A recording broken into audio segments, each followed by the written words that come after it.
Quoi de mieux en transition que de transmettre le relais à notre ami Taner Akcam, que lui aussi on ne présente plus, qui donc travaille aux États-Unis et qui va nous faire ce lien précieux entre 1915, donc le génocide des Arméniens, et la montée en puissance des sciences sociales, c'est-à-dire en gros des sciences humaines, et voir comment la pluridisciplinarité peut apporter quelque chose de nouveau dans la thématique, dans l'étude du génocide des Arméniens.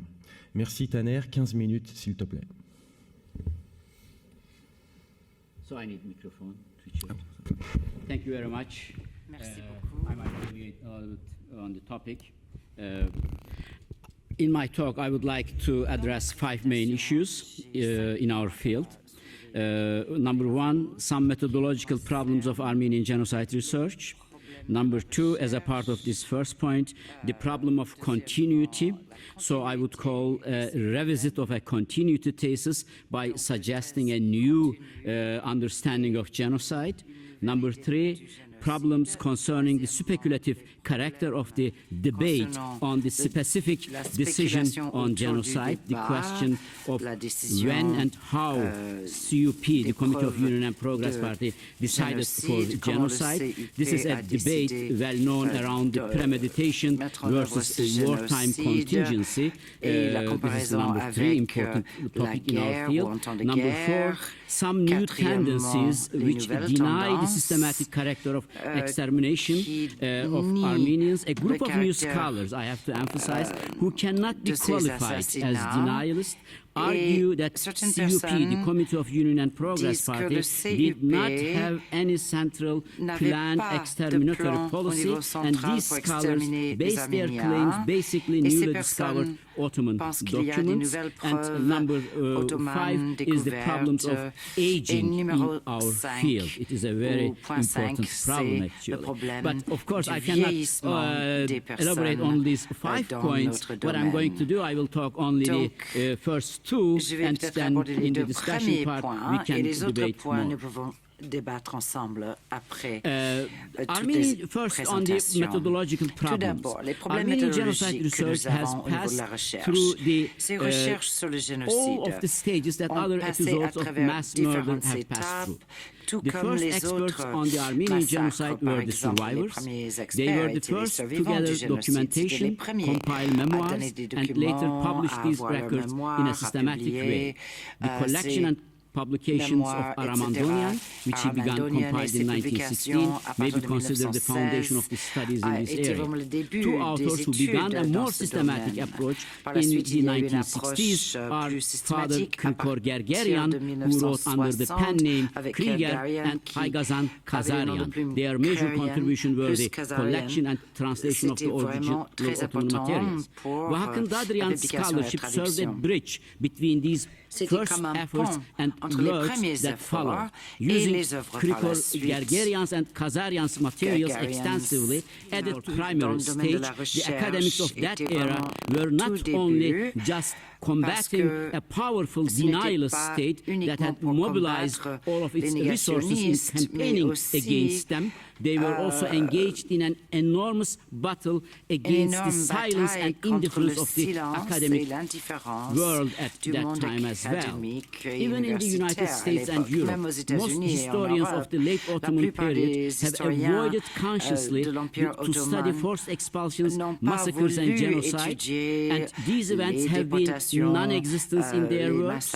What is more, the broaching of this subject has generally been dismissed as a disturbing expression of narrow-minded ethnocentrism by members of targeted ethnic groups, in this case the Armenians. No, not so long ago, it was a common practice to shun anyone who tried to bring up the topic at the annual meetings of the Middle East Studies Association, the umbrella organization for scholars in this field, not only in the US but worldwide. It was as if ignoring mass mass deportation association and internationale de annihilation recherche. was On an ignorait academic totalement ces virtue. déportations. Şükrü Hanioglu's last book, A Brief History of Late Ottoman, is a more recent example of this kind of work. In his work, Hanioglu spent only one paragraph on the Armenian genocide, calling it tragic event. This was it. Nothing more you could find in that book. So, since Armenian genocide scholars of the early period were preoccupied with gaining acceptance on two different fronts, the main focus of their studies was the question what really happened. And their aim was to confirm that it was a genocide. This is why one can observe and feel all through their works, read the Dadrian's work again from that angle, a deep well of anxiety and tension in trying to prove something. This pressure to prove what happened in the face of the deep-stated opposition and denial, along with some other features of genocide research of the time, has created serious methodological problems and flaws in our field that we have to deal with. Firstly, most of the work produced during this period did not use the Armenian sources. Raymond Kévorkian's book was a major breakthrough in that regard. And secondly, Armenian genocide research has suffered from the same weaknesses that plague genocide research in general and derives from two sources. One was the unfortunate consequence of the adoption of genocide as a concept of criminal law, and second was the role of Holocaust played in this field. As you may know, Lemkin understood genocide not only as a single act, but alternatively as a series of connected acts, a process that unfolds over time. Generally speaking, Lemkin wrote in Axis Rule of Occupied Europe, the work that he introduced the concept that genocide does not necessarily mean the immediate destruction of a nation. He was talking from a process. For Lemkin, physical destruction was only one aspect of the genocide process. He understood that genocide as a social reality constructs as much as it destroys. To quote the Lemkin again, genocide has two phases. One, destruction of the national pattern of the oppressed group. The other, the imposition of the national pattern of the oppressors. While the second phase can take different forms, but we basically ignored basic element and characteristic of Armenian genocide because of this approach. Acceptance of 1948 convention and of course the role of Holocaust. And here a list for you as to make clear these negative consequences. Number one, genocide was regarded as a single event and mostly as physical annihilation. Number two, genocide examined from the perspective of whether or not it conformed to the 1948 Genocide Convention. Number three, Holocaust occupied the central place in this debate as sine qua non. Similarity to the Holocaust became the yardstick against which an event might or might not measure up as genocide. Number four, instead of developing models and trying to explain a dynamic process, genocide scholars were working with a static concept that was delimited by definition as a single act. I call this first phase as the phase of definitionalism, and this was a kind of a methodological suicide from a social science perspective. Genocide scholars have constructed their individual definition of genocide, or they took the 1948 definition, like a Procrustian, I'm sorry, I cannot pronounce this Procrustian bat of Greek mythology. They analyzed the social events according to the definition they chose, stretching some points, shortening others, and in general cutting and pasting the narrative to match their back to the definition that they dealt with. To understand a dynamic historical process over a period of time was less important than whether or not giving sequence of events met the 1948 definition.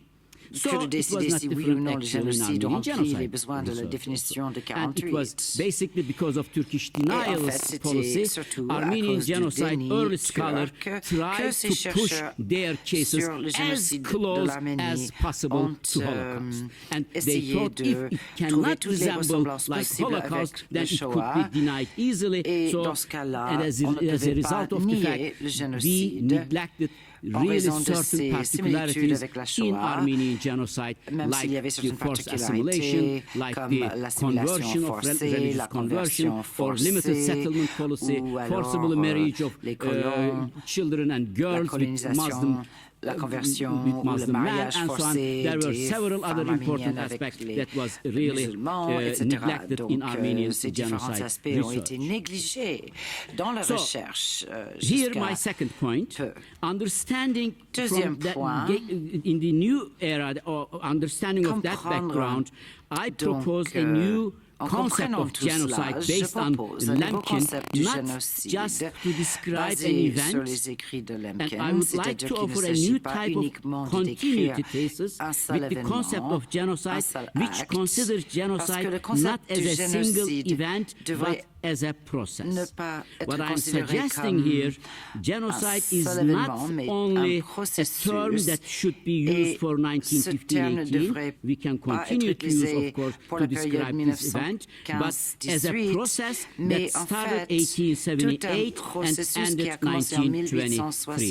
And this 1878-1923 genocidal process was made up a whole series of genocidal moments. In some it turned to genocide, in some not, and this is the process, and this means 1915-17 should not be considered on their own as an individual event, but rather a crucial link in that process.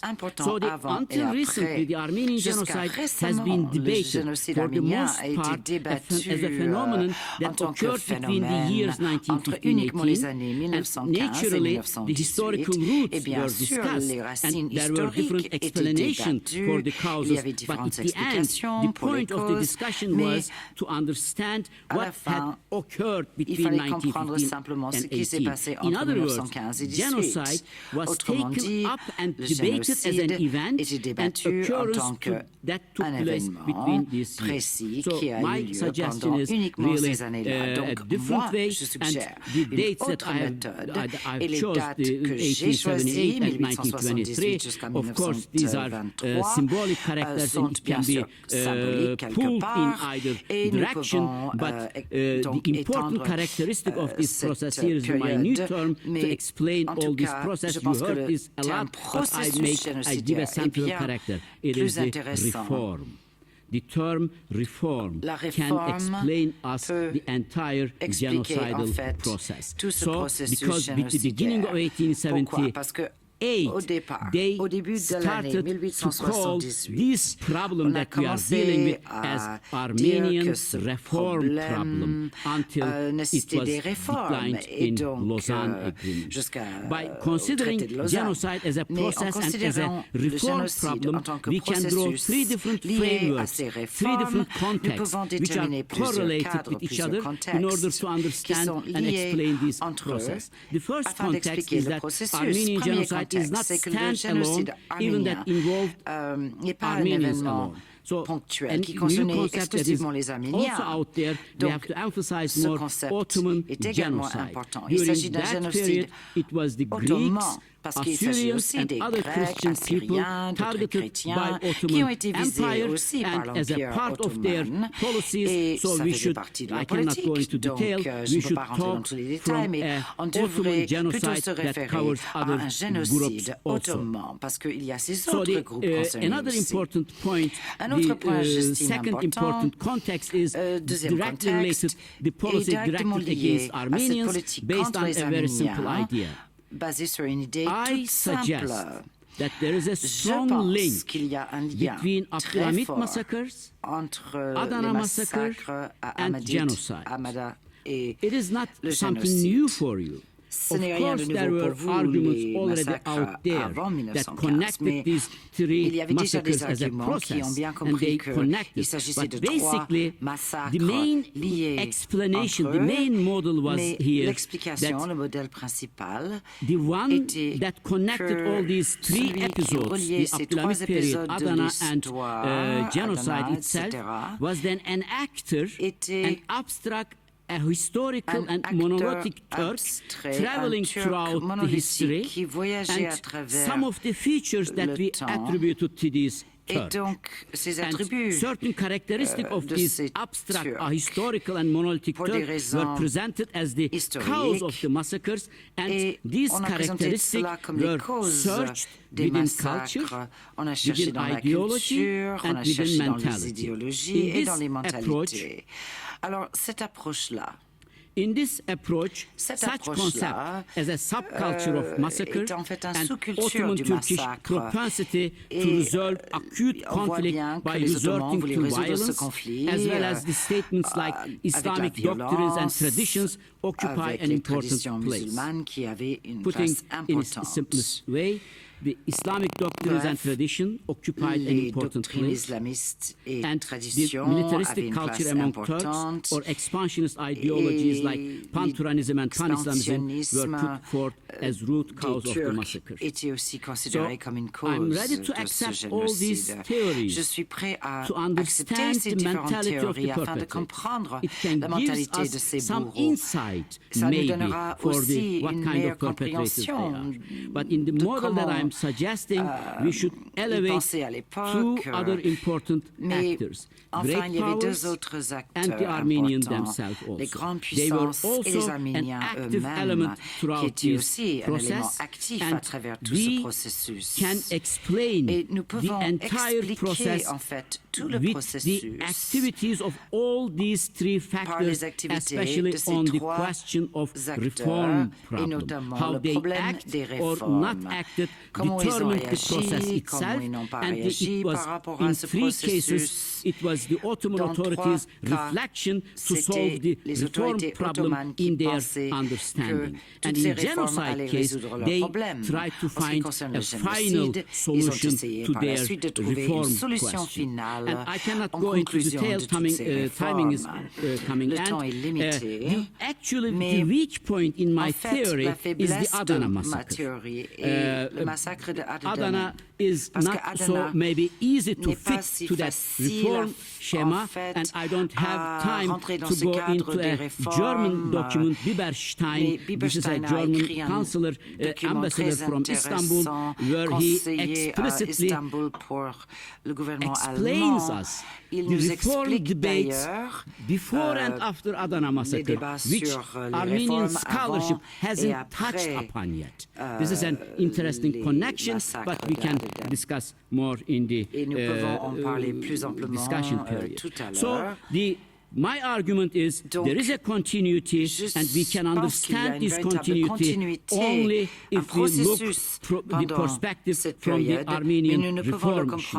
And this is my last thought. Actually, this argument that I have been making and going to maybe develop more has nothing to do with my own discoveries. It is the Talat Pasha who says actually exactly what I'm telling to you here. In his 26 May 1915 memo, he made it very clearly that actually the reason why Armenian question had to be solved was the reform question. And he was saying that Armenians were being deported, and explains that it is directly related to the reform question because it opened the intervention of great powers. Here is the quote from Talat. As the question of reform which is completely internal matter of the Ottoman state, has now become an international question as a result of the intervention of foreign countries and with some of the Ottoman provinces now passing under foreign influences. It is demanded that certain concessions be granted and that a special administrative organization be created. Nevertheless, since it has been seen through bitter experience that reforms and organizations that are created under foreign influence and pressure have led to the dividing and partition of the Ottoman homeland. He is referring to the 19th century's collective accumulative knowledge of the Ottoman rulers.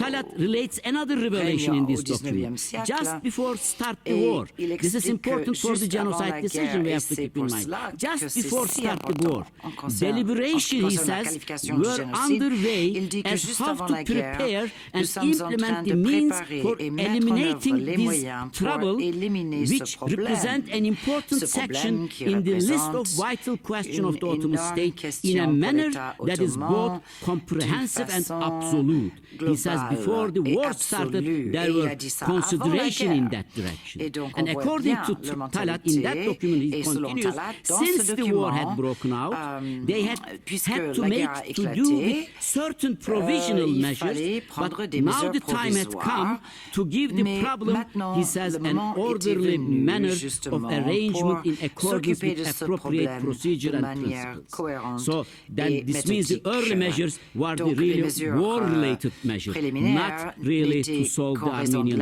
reform question. So, as can be seen, the decision driving the Armenian genocide were not directly related to the exigencies of the First World War only, rather they were directly the result of seeking a solution to the Armenian reform question. So for that reason, I'm saying that in order to understand Armenian genocide, we have to really understand Armenian reform question as a process starts from 1878 until 1923. Thank you very much for listening. Merci beaucoup.